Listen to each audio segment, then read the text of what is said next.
পাতলা বউ যে নাটকটা, এটা 1 হয়েছে, 2 হয়েছে, খুব শীঘ্রই 3 আমরা শুটিং করতে যাচ্ছি। শাকিব খান আরো 50 বছর সিনেমা করবে, টাইম তো শেষ হয়ে যায়নি। অ্যাজ এ প্রডিউসার নিজেকে লঞ্চ করব। সামনে তো ভ্যালেন্টাইন আসছে আর ঈদ আসছে, তো ঈদকে ঘিরে কাজ অলরেডি শুরু হয়ে গেছে। সো আমার হাতে বেশ কিছু ঈদের প্রজেক্ট আছে, ঈদের কাজগুলোই করছি। রিসেন্টলি একটা টিভিসি শেষ করলাম, যেটা অন ইয়ার যাচ্ছে, ইউনিভার্সাল মেডিকেলের, এবং যেটা ডিরেকশন দিয়েছেন নঈম ইমতিয়াজ নিয়ামুল। তারপর এখন আমার পেট পাতলা বউ যে নাটকটা, এটা 1 হয়েছে, 2 হয়েছে, খুব শীঘ্রই 3 আমরা শুটিং করতে যাচ্ছি।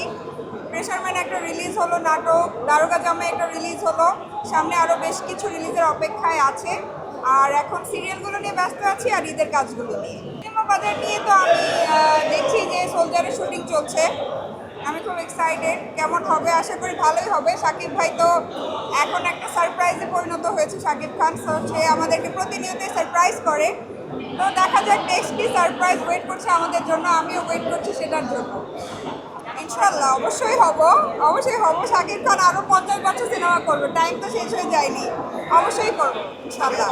নেক্সট সামনে আমার সিনেমা প্রডিউস করার প্ল্যানিং আছে আমাদের টাইগার মিডিয়া হাউস থেকে। তো নেক্সট আমি বেশ কিছু সিনেমা ইনভেস্ট করব, প্রডিউস করব, অ্যাজ এ প্রডিউসার নিজেকে লঞ্চ করব।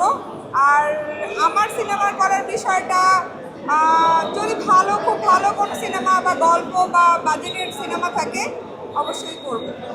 সবার আগে সবাই পরিকল্পনা করে, তারপরে ব্যাটে বলে না মিললে, শিডিউলজনিত প্রবলেম থাকলে হয়তো বা হয় না, বা গল্প এরকম নেওয়া হবে, গল্পে যাকে ডিমান্ড করে আসে।